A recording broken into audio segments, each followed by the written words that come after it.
Bon, vous êtes prêts pour votre première émission ? Oui. Je vais décompter, tu vas lancer le jingle et Johan va faire le fondu. T'es prêt ? 3, 2, 1, c'est parti. Parfait, nickel. Bonjour à tous sur Radio Castel 88.1. C'est Lisa. Il est 17h, les bouches sont un peu sèches, les cœurs battent un peu fort. L'émission vient de commencer, les voix de Lisa, Malo et Johan s'envolent sur la bande FM. La loi de Murphy est donc une variante de la loi de l'emmerdement maximum, qui veut qu'une tartine tombe toujours du côté de la confiture. Ça fait toujours son petit effet à chaque fois qu'on commence à parler, mais une fois qu'on est parti et que le sujet qu'on a choisi nous plaît, en fait, on part à fond dedans. Quand tu racontes un sujet, t'es en plein dedans parce que c'est toi qui l'as choisi. Du coup, t'aimes bien faire partager ça à tes auditeurs et c'est ça qui le rend encore plus vivant. Par petits groupes, une quinzaine de collégiens se relaient chaque semaine derrière la console et les micros de Radio Castel. L'aventure débute par la fabrication du conducteur, le difficile choix des sujets. C'est en fonction de l'actualité, de nos centres d'intérêt, de ce qu'on voit aussi, parce qu'il y a des choses qu'on va entendre, des choses qu'on va faire en cours qui vont nous intéresser, on va développer le sujet. Il faut penser au sujet qu'on va faire, est-ce que ça va intéresser les personnes, combien de temps ça va durer, parce qu'il faut que ça dure 3 à 4 minutes chaque chronique. Ensuite, il n'y a plus qu'à écrire, trouver les informations, facile, ou presque. Je trouve ça bizarre, il faudra que tu ailles vérifier sur un autre site. Il faut que tu recoupes ton information avec un autre site.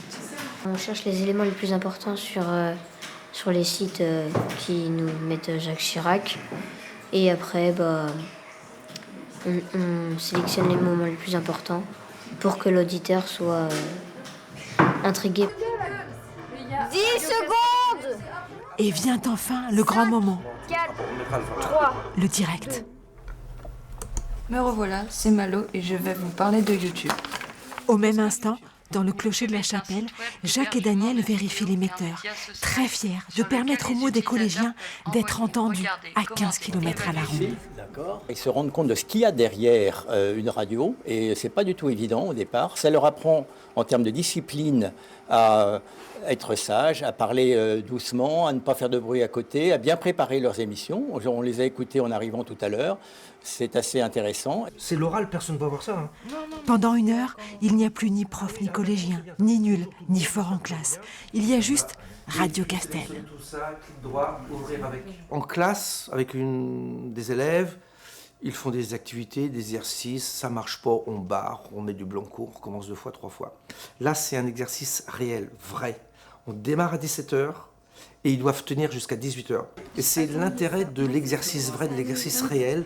On sent la responsabilité sur leurs épaules, la concentration. C'est encore Alexis, mais cette fois, nous allons parler d'un animal majestueux. Il y a des transformations, on a des élèves qui parfois ont du mal à se poser pendant 10 minutes et là, ils sont au poste, ils sont au taquet. On leur dit c'est ton tour, ils y vont, et puis on enchaîne, ainsi de suite, on se pose pas de questions. C'est la magie du vrai, de la réalité. La radio, c'est un superbe outil pour eux, pour grandir. Oui. Pour les responsabiliser, leur donner de l'assurance, et puis une autre approche du droit à l'erreur. Pendant l'émission, ils cafouillent, on leur dit c'est pas un souci, tu continues, tu enchaînes. On a des dispositifs de secours comme des musiques éventuellement de secours s'il y a la panique totale, mais on doit tenir l'antenne et c'est cette mission de tenir 1 heure qui fait aussi que l'erreur n'est pas grave en soi. Le principe c'est de se reprendre et de remaintenir l'effort et de continuer. Et ça, le droit à l'erreur à l'école, c'est important. L'erreur, elle est formatrice. L'erreur, ça prouve que vous avez réfléchi, que vous avez proposé quelque chose.